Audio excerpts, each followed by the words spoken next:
जब हम भोजन के साथ भजन चलाते हैं तो वो भोजन जब पचता है तो नस नस में परम पवित्रता और भजन के परमाणु फैलाता है। जो अपनी नस नस में नाम, पवित्रता, भक्ति, ज्ञान, तो भोजन में बहुत सावधान रहिए। ये 24 घंटे के लिए हमारे विचारों को अपवित्र या पवित्र करेगा भोजन। यदि आप अपने कुसंग को नहीं त्याग सके, भोजन का सुधार नहीं कर सके, तो भजन में रुचि नहीं होगी। ध्यान रखना, अगर आप हमारी प्रार्थना नहीं मानते हैं तो ये अपराध होगा, आज्ञा का उल्लंघन होगा और वो आपके लिए बहुत ही हानिकारक होगा। पहले आहार शुद्धि करें, बहुत भोजन शुद्ध। बड़ी कृपा है, आकाशवृत्ति से जीवन चलता है, श्री जी को भोग लग करके मिलता है, परम पवित्र है। अब जो बात करें, पाते समय उपास्य देव के सिवा अन्य कोई विचार नहीं रह जाना चाहिए। ये ध्यान उपासक दे। इसीलिए नाम कीर्तन चला दिया जाता है। चलता है नाम कीर्तन, नाम कीर्तन चला दिया जाता है कि आपका मन किसी विषय का चिंतन न करने पावे, नाम कानों में पड़े और चिंतन नाम का हो। जब हम भोजन के साथ भजन चलाते हैं तो वो भोजन जब पचता है तो नस नस में परम पवित्रता और भजन के परमाणु फैलाता है। अब जैसे आजकल भोजन की प्रथा, जूता मोजा वही शौच में पहन के गए हैं, वही लघुशंका में, और वही होटल में बैठ के वैसे ही जूता मोजा, वही कपड़े, वैसे ही बनाने वाला क्या भाव वाला है, कैसी पवित्रता रखता है, और पाने वाला क्या भाव रखे हैं और कैसी पवित्रता है, इन सब का प्रभाव भोजन पे पड़ता है। अगर भोजन ठीक नहीं तो बुद्धि निर्णय नहीं कर पाएगी ठीक। हृदय के नेत्र खुलने के बाद तो बहुत दूर रही, इन नेत्रों से भी सही नहीं दिखाई देता, गंदा ही दिखाई देने लगता है। इन नेत्रों में गंदगी बढ़ जाती है। जिसकी तरफ देखो तो वासना की दृष्टि से देखो, दोष दृष्टि से देखो, राग द्वेष की दृष्टि से देखो, ब्रह्म दृष्टि, भगवत दृष्टि उसकी नहीं आ सकती। ये बहुत जरूरी है। अरे कहीं भागा थोड़ी जा रहा है भोजन। धैर्य पूर्वक चिंतन करते हुए, नाम चल रहा है तो उसी नाम का चिंतन करते हुए। अब जैसे अपने लोग पूर्वाभ्यास तो पद चला लिया, बड़ी सुविधा रहती है। पद, कोई बड़ा पद ले लिया और मानसिक पद गुनगुना भी रहे हैं, चिंतन भी कर रहे, प्रसाद भी पा रहे।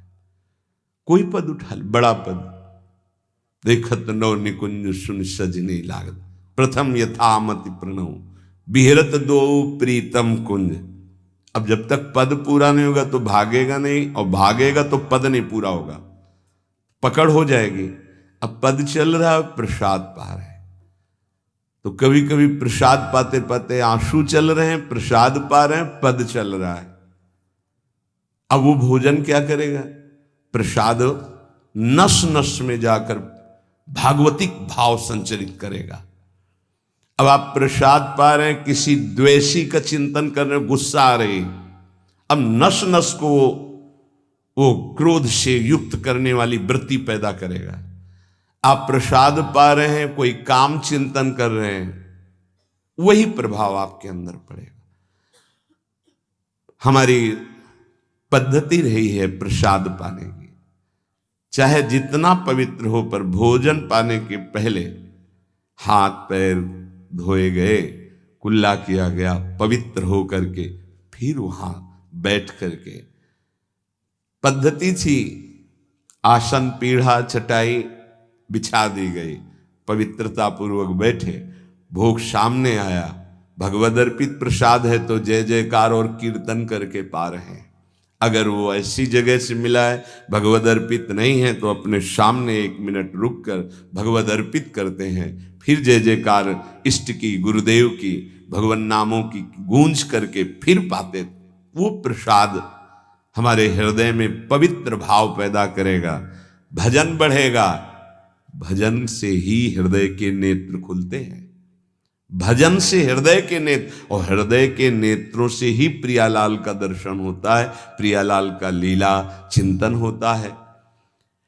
जो अपनी नस नस में नाम, पवित्रता, भक्ति, ज्ञान, तो भोजन में बहुत सावधान रहिए। ये 24 घंटे के लिए हमारे विचारों को अपवित्र या पवित्र करेगा भोजन। अगर अशुद्ध भोजन हो गया तो 2-3 दिन तक तो विक्षेप पड़ेगा ही। अगर बहुत ही निषिद्ध भोजन हो गया तो हो सकता है कि भजन भी रुक जाए, विक्षेप क्या रुक जाए, ऐसा ऐसा भोजन होता है। भोजन बहुत संभाल के, भले भूखा रहना पड़े तो अच्छा है 1-2 दिन, पर ऐसा भोजन ना होने पावे जो हमारे भजन को छीण करे। प्रायः जब श्री जी की शरणागति दीक्षा दी जाती है यहाँ, तो पहला कि तुम्हें 11 माला गुरु मंत्र के तो करने ही हैं, दूसरा 12 पद चतुरासी जी के पढ़ने ही हैं पक्का, तीसरा तुम्हें उस रसोई से कभी भोजन नहीं पाना है जिसमें मांस बना है, जिसमें मांस रांधा गया है। भले तुमको वहां दाल रोटी खीर और ये सब बना के दे, पर वो सात्विक भोजन नहीं होगा, वो राक्षसी भोजन होगा, क्योंकि वो रसोई अपवित्र है, उसके पात्र पवित्र। ये दीक्षा के समय दिया जाता है। चौथा, जो तुम्हारे उपासना की, इष्ट की, गुरुदेव की, संतों की, भगवत स्वरूपों की निंदा करे, वो चाहे रिश्तेदार, नातेदार, चाहे कोई भी हो, हम उससे संभाषण बैठकर नहीं करेंगे, कान में उंगली डालकर राधा राधा बोलकर चले जाएंगे। ये दीक्षा के समय शिक्षा दी जाती है। यदि आप अपने कुसंग को नहीं त्याग सके, भोजन का सुधार नहीं कर सके, तो भजन में रुचि नहीं होगी। ध्यान रखना, हम जैसा अन्न पाते हैं वैसा मन बनता है, जैसा मन होता है वैसे ही चिंतन होता है। हमें हृदय के नेत्र खोलने हैं तो हमें आहार पवित्र करना है। पवित्र आहार पवित्र चिंतन के साथ हमें पाना है, ऐसे जल्दीबाजी नहीं। जल्दीबाजी है तो हम नहीं पा रहे हैं, जब हमें समय होगा पा लेंगे। कोई प्राण थोड़ी निकल जाएंगे, एक बार न पाएंगे, एक दिन ना पाएंगे, नहीं निकलते। कई कई दिन भोजन न पाने पर भी ऐसा नहीं होता कि प्राण निकल गए। बड़ी सामर्थ्य है, प्रभु ने सामर्थ्य दी है। उपासक सावधान रहे, कहीं प्रसाद पाते समय कोई ऐसा दृश्य, ऐसी वार्ता न कर बैठे जो भजन में बड़ी हानि पैदा कर दे। जैसे आप मोबाइल रख लिए और आप ऐसे दृश्य देख रहे हो जो आपका सर्वनाश करने वाले हो, भोजन पा रहे हो, तो आप निश्चित समझ लेना, निश्चित भ्रष्ट हो जाओगे, आगे नहीं बढ़ पाओगे, गिर जाओगे। भोजन के समय यदि आपका मन पद में नहीं लग रहा, भजन में नहीं लग रहा, तो जैसे यंत्र है आपके पास, तो चतुरासी जी लगा दीजिए, सत्संग लगा दीजिए। आपका चिंतन बनना चाहिए भागवती, कोई गलत चिंतन नहीं। और अगर कोई पास बैठा है तो वार्ता नहीं होनी चाहिए। भोजन के समय वार्ता निषेध है, वो वार्ता का समय नहीं, वो एकाग्रता पूर्वक पूरे 24 घंटे के लिए हम अपने विचार पावन करने के लिए बिल्कुल मौन होकर के भगवत चिंतन या भगवत श्रवण करते हुए प्रसाद पाएं। आप सब आज से ये नियम ले लें, केवल परोसने वाले की आवाज सुनाई देनी चाहिए। श्री जी का प्रसाद जो आप परोस रहे हैं उसका उच्चारण करते हुए आपको प्रसाद, रोटी प्रसाद चाहिए तो वो पूछ सकते हैं। इसके अलावा पाने वाले की आवाज बस जी दे दीजिए, इससे ज्यादा कोई शब्द नहीं आना चाहिए। देखो, अगर प्रार्थना मानोगे तो आप आगे परमार्थ में बढ़ोगे। जो प्रसाद पाने का समय है वो बहुत 24 घंटे के भजन के लिए बहुत कीमती बात है। अगर उस समय आपका कोई प्रपंच वार्ता, कोई लौकिक वार्ता, राग द्वेष वार्ता, बिल्कुल नहीं, मौन आज से नियम रख लो। दे दीजिए ये शब्द उच्चारण और ले लीजिए प्रसाद ये शब्द, इसके अलावा और कोई शब्द नहीं होना चाहिए। अगर आप हमारी प्रार्थना नहीं मानते हैं तो ये अपराध होगा, आज्ञा का उल्लंघन होगा और वो आपके लिए बहुत ही हानिकारक होगा, जो आपकी बुद्धि को क्षय करेगा। इसलिए प्रार्थना है, आप प्रसाद पाते समय सब मौन का आश्रय, केवल स्वीकृति हाँ दे दीजिए और प्रसाद बांटने का जो उच्चारण है या अमुक प्रसाद ले लीजिए। बस इस नाम कीर्तन चलता है, नाम कीर्तन सुनिए, या आपकी क्षमता है तो उस समय नाम जप करते हुए प्रसाद पाइए। आपको सावधान रहना, जो एक बार आदेश हो जाए उसका उल्लंघन ठीक नहीं है और उसको तत्काल लागू किया जाए। अगर नहीं किया जाता तो उसे प्रमाद स्थिति कहते हैं और फिर बुद्धि भ्रष्ट हो जाती है। कोई भी, चाहे वो साध्वी हो या उपासक हो, साधु हो, आज्ञा का उल्लंघन करने का स्वभाव ना डाले, नहीं तो प्रमाद स्थिति घसीट ले जाएगी। आज से जहां प्रसाद पाना प्रारंभ होता है और प्रसाद आचमन करने तक मौन, फिर हमें वार्ता ही किसी से करनी। प्रसाद पाने के समय वार्ता, ये तो हमें बात समझ में ही नहीं आई। उस समय कौन सी संगोष्ठी होती है, उस समय कौन सा प्रसंग होता है प्रिया प्रीतम के लीला चरित्र का? उस समय तो हम प्रसाद का स्वाद लेते हैं, उच्छिष्टामृत भुक्त वैव, प्यारी जू प्यारे जू ने पाया है, और नाम कीर्तन करते हैं तो हमारे हृदय के नेत्र खुलेंगे। तभी तो हमारी भजन में रुचि बढ़ेगी, जब हमारा प्रसाद पाते समय भजन होगा। बहुत ध्यान देने की बात है ये। अगर प्रसाद पाते समय प्रपंच, तो 24 घंटे प्रपंच चिंतन चलेगा। अगर प्रसाद पाते समय राग द्वेष की चर्चा, काम क्रोध की वार्ता, तो हृदय मलिन हो जाएगा। हम प्रसाद पाते हैं पवित्रता के लिए, प्राण पोषण के लिए, तो प्राण पोषण और पवित्रता दोनों होगी भगवत चिंतन से। केवल प्राण पोषण हुआ, बुद्धि अपवित्र हो गई तो फायदा क्या? जो नाम जप करता है उसको कभी ये चिंता नहीं करनी कि अब हमारे जो पूर्व पाप हैं वो कैसे नष्ट होंगे। वज्रम पाप मही भृताम, जैसे पर्वत को चूर चूर करने के लिए देवराज इंद्र जब वज्र का प्रहार करते हैं तो वो धूल हो जाता है, ऐसे पहाड़ जैसे भी पाप हों और नाम जप कर रहे तो नाम जप क्या करता है, वज्र के समान उस पहाड़ जैसे पाप पर टूट पड़ता है और उसे धूल धूसरित कर देता है। वज्रम पाप मही भृताम, हमें नाम पर ध्यान देना है। कैसे नाम जब छूट जाता है उपासक होकर भगवत प्राप्ति का लक्ष्य बना के, और तुम्हें चैन है, इसका मतलब है आपका लक्ष्य भी भजन भगवत प्राप्ति नहीं बना। नहीं तो चैन के तद विस्मरणेन परम व्याकुलतेति, भगवद्रोद्रेकस्य सिद्धौषधम। ये नाम संसार रोग के आवेश को शांत करने की सिद्ध औषधि है। जासु नाम भव भेषज, ये भगवन नाम ये भव रोग की अचूक औषधि है। अर्थात नाम जापक को भी ये भी चिंता नहीं करने की हमारा कल्याण होगा कि नहीं। नाम चल रहा है, यह हमें भव समुद्र से पार ही नहीं, भव समुद्र को सुखा देगा। नाम लेत भव सिंधु सुखाही, करो विचार सुजन मन माही। पाप के पर्वत को वज्र की तरह नाम टूटकर धूल धूसरित कर देता है और भव समुद्र को सुखा देता है। पार जाने की जरूरतें नहीं, खत्म ही हो जाता है, कल्याण की चिंता नहीं। मिथ्या ज्ञान निशा विशाल तमसस तिगमांशु बिंबोदय,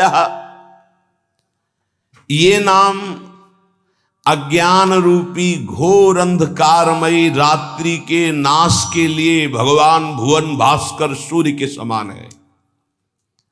उपासक को अभी ये भी चिंता नहीं करनी कि हमें तो कोई ज्ञान नहीं है, हमारे अंदर तो अभी बड़े आकर्षण है संसार के, अविद्या है। बिल्कुल चिंता मत करो। नाम जब चल रहा तो जैसे घोर अंधकार रात्रि में है, सूर्य उदय होते ही वो सब नष्ट हो जाता है, ऐसे ही नाम जापक के हृदय का अज्ञान अंधकार नष्ट करने के लिए भगवान नाम सुंदर ज्ञान प्रकाश कर देते हैं। अन्य उसे कोई पढ़ने लिखने की आवश्यकता नहीं पड़ेगी। नाम जब से अपने, जैसे कल आप सत्संग में ध्यान दीजिए, सुन रहे थे कि जिसका अंतःकरण शुद्ध हो जाता है, जो राग द्वेष रहित महात्मा है, बिना पढ़े सारे वेदों का अर्थ उसके हृदय में स्फुरित हो जाता है। मिथ्या ज्ञान निशा विशाल तमसस तिग्मांश बिंबोदय। अज्ञान रात्रि के घनीभूत अंधकार के नाश के लिए प्रभु का नाम सूर्य के समान है। क्रूर क्लेश मही रुहा मूर्तर ज्वाला जटालह सिखे। ये क्रूर कर्म कराने वाले काम क्रोध लोभ मोह मद मत्सर, इनका जंगल है। इस जंगल को नष्ट करने के लिए दावाग्नि के समान नाम है, इसको भस्म कर देगा, सारे विकारों को भस्म कर देगा नाम। क्रूर क्लेश मही रुहा मूर्तर ज्वाला जटाला सिकी। जैसे प्रचंड दावानल पूरे वन को भस्म कर देता है, ऐसे नामाग्नि समस्त विकारों को भस्म कर देती है। हमको ये भी चिंता नहीं करनी कि हमारे अंदर विकार काम क्रोध लोभ मोह मद मत्सर है। नाम चिंतन करो, चिंता नहीं। द्वारम निर्वृत्ति सन्मनो विजयते कृष्णेति वर्णद्वयम। ये परम शांति परमानंद का द्वार खुल गया यदि जिह्वा पे कृष्ण कृष्ण कृष्ण राधा राधा राधा राम कृष्ण हरि, जो नाम गुरुदेव ने दिया, अगर वो नाम चल रहा है तो अब चिंता भी नहीं करनी कि हमारा परम पद मिलेगा, कल्याण होगा कि नहीं। नहीं, द्वार में प्रवेश कर गए। जिह्वा पे नाम मतलब द्वार में प्रवेश कर गए। जो देहात्म बुद्धि से व्यवहार करता है उसके नाम जप में बाधा पड़ती है। देहात्म बुद्धि स्त्री पुरुष शरीर का भाव रख करके फिर व्यवहार करोगे तो काम क्रोध आदि की लीलाएं तो हो ही जाएंगी। उपासक को सदैव दैवी संपदावान बनना चाहिए। भगवद स्मरण और सद आचरण, ये दो असाधन को मिटाने के लिए सर्वसमर्थ साधना है। ध्यान दीजिए, समस्त असाधनों को मिटाने के लिए ये दो बहुत जोर के हैं। भगवत स्मरण निरंतर, ये निरंतर शब्द बहुत कठिन है। बड़े अच्छे साधक हैं जो निरंतर शब्द पर स्थित हो रहे। माला दो माला गिनती वाले माला करके फिर निश्चिंत हो गए, बात अलग है। निरंतर भजन और आचरण पवित्र, बस आप चिंता मत करो, परिपक्व स्वभाव जागृत हो जाएगा। भगवदाकार वृत्ति। भगवान श्री कृष्णचंद्र जी अर्जुन जी को उपदेश दे रहे हैं। श्रेयान स्वधर्मो विगुणः परधर्मात् स्वनिष्ठितात् स्वधर्मे निधनम श्रेयः परधर्मो भयावह। अच्छी तरह आचरण में लाए हुए दूसरे के धर्म से गुणों की कमी वाला अपना धर्म श्रेष्ठ है। अपने धर्म में तो मरना भी कल्याणकारक है, दूसरे का धर्म भय देने वाला है। व्याख्या, श्रेयान स्वधर्मो विगुणः परधर्मात् स्वनुष्ठितात्। बाहर से दूसरे का धर्म बड़ा गुण संपन्न दिखाई दे रहा है, उसके पालन में बड़ी सुगमता है, तुम्हारे मन को आकर्षित कर रहा है, वो धन का, वैभव का, सुख सुविधा का, मान बढ़ाई का, बहुत जल्दी भगवत प्राप्ति का, जीवन भर आराम सुख व्यवस्था का प्रलोभन दे रहा है। तुम अपने धर्म से विचलित होकर उसको स्वीकार कर लेते हैं तो तुम्हें भयावह भय के सिवा और कुछ नहीं मिलने वाला। ये ध्यान देना है। किसी भी तरह के प्रलोभन से अपने साधन पथ का, अपने धर्म का, अपने मार्ग का त्याग नहीं किया जाता। इसके विपरीत अपने धर्म में बाहर से देखने में ज्यादा गुण नहीं दिखाई देते। धर्म के पालन में बड़ी कठिनता हो रही है, पालन करने में मन नहीं लग रहा, धन वैभव सुख सुविधा मान बढ़ाई है, कुछ नहीं मिल रहा, पूरा जीवन कष्टमय है, तो भी हम अपने धर्म का पालन करेंगे, छोड़ेंगे नहीं, तो परम कल्याण निश्चित। दो बातें बताई। आप अपने धर्म से चल रहे हैं, जो भी आपको गुरु परंपरा से धर्म मिला, इसलिए हम गुरु परंपरा, क्योंकि हम भागवत धर्म को ही प्रधान मानते हैं। शरीर धर्म इसको तो भगवान ही कहते हैं, सर्वधर्मान परित्यज्य मामेकम शरणम व्रज। पर धर्म क्या है? शरीर धर्म। स्वधर्म क्या है? भगवत प्राप्ति कर लेना, स्वरूप में स्थित हो जाना। ये स्व नहीं है, स्वधर्म ये स्व नहीं, ये पर है। पर धर्मो भयावह, इसीलिए तो तुम्हें भय प्राप्त हो रहा है, इसीलिए मृत्यु प्राप्त हो रही। अविनाशी को भय, अविनाशी को मृत्यु, ये पर धर्म है।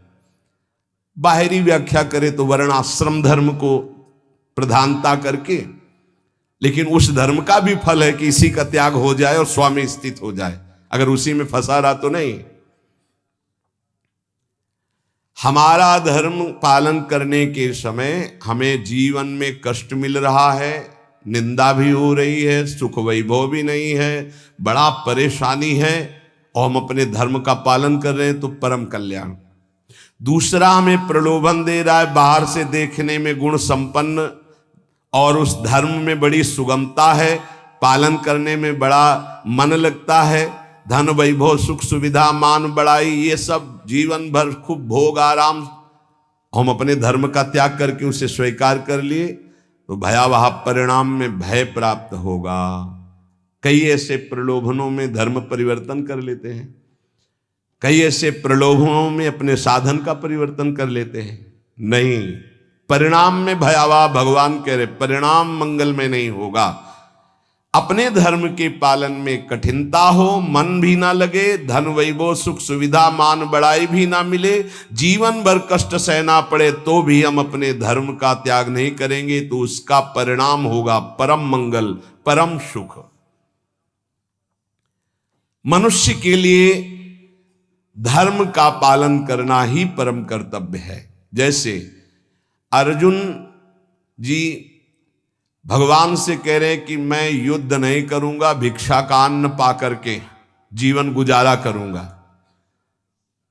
तो अर्जुन जी की छात्र धर्म वृत्ति है और इस समय धर्मयुक्त युद्ध आया है, अब भिक्षा मांगना है ठीक नहीं, ये पर धर्म हो गया। इस समय स्वधर्म युद्ध है, स्वधर्म का त्याग करके पर धर्म स्वीकार करोगे तो हाथ कुछ नहीं लगेगा, भय। भगवान समझा रहे धर्म या कर्तव्य उसे कहते हैं जो सत्य की तरफ ले जाता है, और सत्य चढ़ाई है। अभी जैसे साधक को वाम मार्ग का प्रलोभन हो तो बड़ा अच्छा लगेगा। कुछ ऐसे वाम मार्ग है वैदिक सिद्धांत के विरुद्ध, जिनमें मदिरा पान करना, व्यभिचार करना, ये सब वाम मार्गी। जैसे जब महाप्रभु चैतन्य देव तीर्थ यात्रा में विचरण किए थे तो वाम मार्गियों ने ही कृष्णदास जी को आकर्षण किया। मन को लगता है कि यहां तो कुछ रोकना ही नहीं है, ये नहीं करना, ये नहीं करना, ये नहीं करना, हर कदम पे कठिनता है मार्ग पालन, तो क्या होगा? पतन, नरक की प्राप्ति, और ये परम पद, परम सुख की प्राप्ति। अपने कर्तव्य का पालन, अपने धर्म का पालन करने में उपासक को सुख, आराम, धन संपत्ति, मान बढ़ाई, आदर सत्कार यदि धर्म पालन करने में ही मिलते तो धर्मात्माओं की आज बहुत टोलियां देखने में आती कि ये सब धर्मात्मा चल रहे हैं। स्वधर्म का पालन करने वाला न सुख को देखता है, न मान बढ़ाई को देखता है, न धन संपत्ति को देखता है, स्वधर्म को देखता है। शास्त्र आज्ञा धर्म पालन के लिए प्रमाण होती कि तुम्हारा धर्म क्या, उसके लिए शास्त्र आज्ञा क्या, उसका पालन करना है। सुख, सुविधा, मान बढ़ाई, धन संपत्ति ये धर्म पालन करने वाले नहीं देखते कि इस धर्म के पालन करने में तो ऐसा ऐसा बड़ी कठिनता है, कोई सुख नहीं मिला। अब हम ये स्वीकार करते हैं और उसमें रुपया पैसा मिल रहा, सुख सुविधाएं, मनमानी भोग आचरण। भगवान सावधान कर रहे हैं। स्वधर्म पालन, कर्तव्य पालन में भारी से भारी कष्ट उठाया जाता है, तब उसकी आध्यात्मिक उन्नति, भागवतिक उन्नति होती है। जो धर्म पालन करता है उसे कष्ट नहीं अनुभव में आता, उसका भारी तप बन जाता है। और तपस्वी पुरुष की आध्यात्मिक और लौकिक दोनों उन्नति बहुत जोर की होती है। कर्तव्य अपने धर्म के पालन के लिए किया जाता है, इसलिए उसको दुख नहीं होता कि हम आपके लिए जो बर्ताव कर रहे हैं अपने धर्म का पालन करने का, अब आप जो बोले जैसा व्यवहार, हमें उससे लेना देना नहीं, हमें अपने कर्तव्य का पालन करना है। श्री भगवान कह रहे हैं वास्तविक स्वधर्म किसे कहते हैं? तुम मेरे अंश हो, परमात्मा के अंश हो, इसलिए तुम्हारा स्वधर्म है स्वरूप में स्थित होना, देह में स्थित होना नहीं। वही जहां से प्रारंभ किया। यदि ये मानव देह प्राप्त करके भगवत प्राप्ति नहीं कर पाए तो क्या स्वधर्म? इसीलिए गोस्वामी जी कहते सो सब धर्म करम जरि जाऊ, जहाना राम पद पंकज भाऊ। वो सब धर्म कर्म में आग लग जाए जिसमें श्री भगवान के चरणों में प्रेम ना प्रकट हो पाए, क्या फायदा उस धर्म कर्म से? अपने को शरीर मान करके जो धर्म किया जाता है, सही माने में उस धर्म का फल है कि स्वरूप में आ जाओ। अगर नहीं आए तो शरीर धर्म का कोई ये नाशवान शरीर में नहीं हूं। हां, इसका पालन करने का फल है कि इससे वैराग्य हो जाए। शरीर के धर्म का पालन करने का फल है कि शरीर से वैराग्य हो जाए, तभी सच्चा फल मिला। राग युक्त शरीरों के धर्म पालन से क्या लाभ मिलेगा?